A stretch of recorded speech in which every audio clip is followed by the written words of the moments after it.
Hello बच्चों, let's read the question. The question says distinguish between accuracy and precision. So question में बोला कि हमें एक्यूरेसी और प्रिसीजन में डिस्टिंग्विशन करना है। तो सॉल्व करते इस प्रॉब्लम को, नोट डाउन करते हैं हम अपने यहाँ पर पहले की कॉन्सेप्ट। तो देखते हैं हमारा की कॉन्सेप्ट क्या होगा। की कॉन्सेप्ट,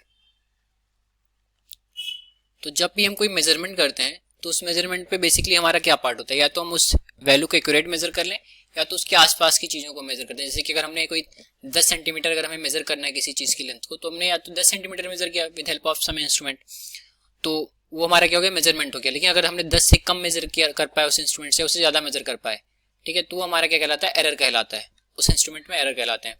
तो एरर बेसिकली डिपेंड करते हैं एक्यूरेसी और प्रिसीजन पर, ठीक है। सो यहाँ पर लिखेंगे कि कॉन्सेप्ट कि measuring a quantity, और मेजर करने के लिए हमें क्या जरूरत पड़ेगी, किसी ना किसी इंस्ट्रूमेंट की जरूरत पड़ेगी या फिर किसी टेक्निक की जरूरत पड़ेगी। So measuring a quantity with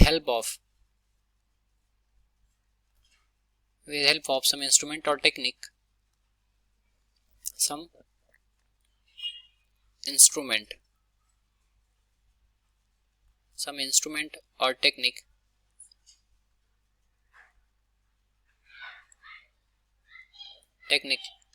leads an error to the measurement, ठीक है, leads an error to the measurement।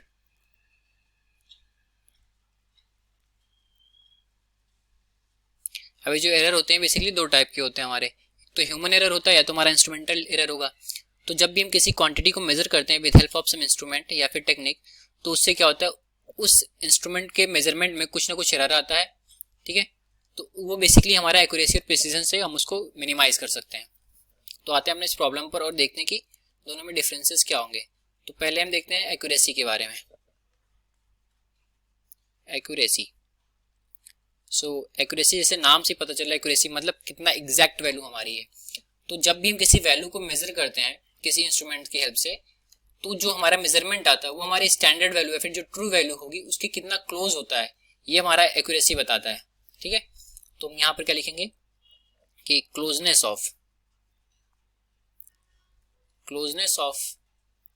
The measurement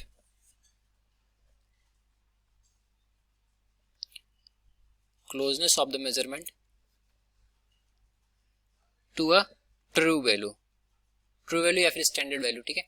closeness of the measurement to a true value is known as accuracy,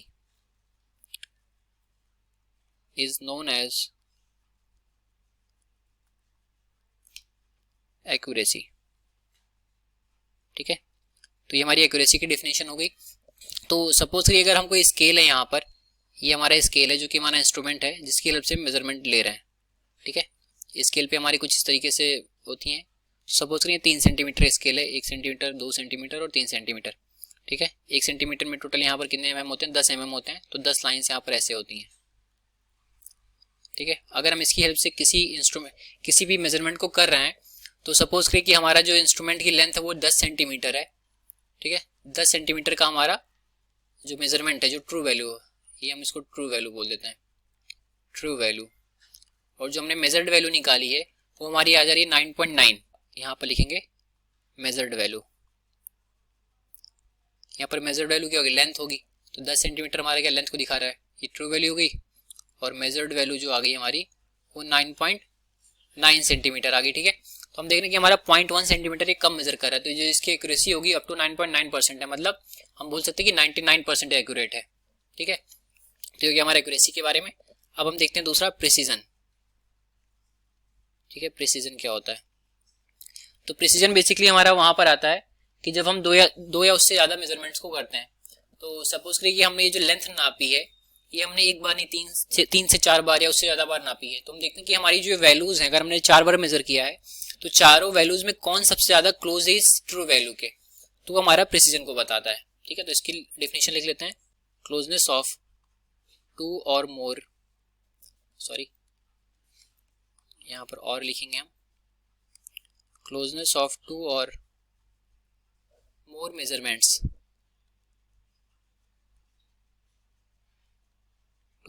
measurements to each other, ठीक है। मतलब वो एक दूसरे से कितना क्लोज है, वो हमारा क्या कहलाएगा, प्रिसीजन कहलाएगा। सो क्लोजनेस ऑफ 2 और more measurements to each other is known as precision. ठीक है, तो अगर यहाँ पर हम देखें कि जो 10 सेंटीमीटर हमारी ट्रू वैल्यू जो कि हमारे इंस्ट्रूमेंट की जो हमारे मेजर्ड वैल्यू होगी अगर 10 सेंटीमीटर है, और हम यहाँ पर अगर हम मेजरमेंट करें तो पहली मेजरमेंट में हमारा जो निकल करके आ रहा है वो 9.5 सेंटीमीटर आ रहा है, और जो दूसरा मेजरमेंट हमारा निकल करके आ रहा है वो है 9.9 सेंटीमीटर। तो जो सबसे क्लोज होगा इस ट्रू वैल्यू के वो हमारा मोर प्रिसाइज होगा। तो हम देख रहे हैं कि जो दूसरा हमारा मेजरमेंट है वो क्लोज है टू द ट्रू वैल्यू, तो ये हमारा ज़्यादा प्रिसाइज होगा। तो ये हो गया हमारे इस क्वेश्चन का solution. I hope you understood well, thank you.